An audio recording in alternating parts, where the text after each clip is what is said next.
Pernah kepikiran nggak sih kalau kekuatan terbesar itu justru bisa datang dari saat kita nggak ngomong apa-apa? Nah, di sini kita bakal kupas tuntas soal kebijaksanaan di balik memilih untuk diam.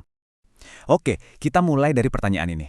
Kita kan seringnya mikir, orang cerdas itu pasti yang jago ngomong, yang selalu punya jawaban di ujung lidah. Tapi, beneran gitu nggak sih? Hari ini kita bakal coba tantang anggapan itu.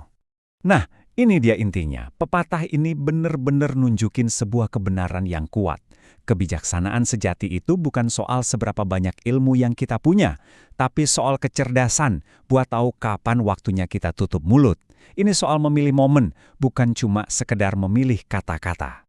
Oke, supaya kita paham betul kekuatan dari diam, kita perlu lihat dulu sisi sebaliknya. Yuk, kita lihat masalah apa aja yang bisa muncul kalau kita terlalu banyak bicara. Pesan dari kutipan ini, wah, to the point banget ya. Makin banyak kita ngomong, makin besar juga kemungkinannya kita salah ngomong. Ini bukan berarti kita nggak boleh bicara sama sekali ya, tapi ini jadi pengingat. Kalau kemampuan menahan diri, mengontrol ucapan kita, itu justru tanda kebijaksanaan yang sesungguhnya. Nah, ini dia akibat nyatanya. Kita semua pasti pernah ngalamin kan? Entah itu ngucapin sesuatu yang nggak penting-penting amat, nggak sengaja nyakitin hati orang, atau malah bikin situasi jadi runyam gara-gara salah paham. Banyak banget loh masalah yang bisa kita hindari kalau kita lebih hati-hati sama ucapan kita. Jadi poinnya bukan berarti kita harus diam terus-terusan. Tentu aja nggak gitu. Kebijaksanaan sejati itu letaknya di kemampuan kita buat membedakan kapan waktu yang pas buat ngomong dan kapan waktu yang pas buat diam. Kutipan ini benar-benar pas banget buat ngerangkum soal timing. Komunikasi itu ibarat tarian. Ada ritmenya, ada saatnya kita maju buat bicara, ada saatnya kita mundur buat diam dan mendengarkan. Orang bijak itu tahu kapan harus melakukan keduanya.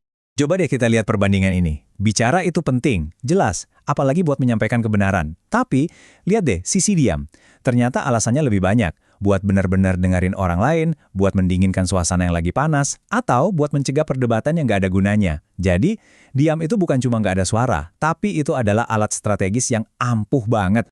Sekarang, yuk kita lihat satu contoh yang luar biasa, yang menunjukkan betapa kuatnya diam itu. Ini adalah kisah di mana keheningan justru berbicara jauh lebih keras daripada kata-kata apapun. Nah, ini menarik banget. Saat dihadapkan sama tuduhan-tuduhan yang nggak benar, respons Yesus itu seringkali bukan pembelaan yang panjang lebar. Justru, ia memilih diam dengan penuh wibawa. Dia nggak merasa perlu buat menanggapi setiap provokasi yang datang. Dan ini pelajaran pentingnya buat kita. Memilih diam di situasi sulit itu bukan tanda kita kalah atau lemah. Justru sebaliknya, itu menunjukkan kekuatan dari dalam dan kontrol diri yang luar biasa. Itu adalah tindakan yang aktif, bukan sekedar pasrah.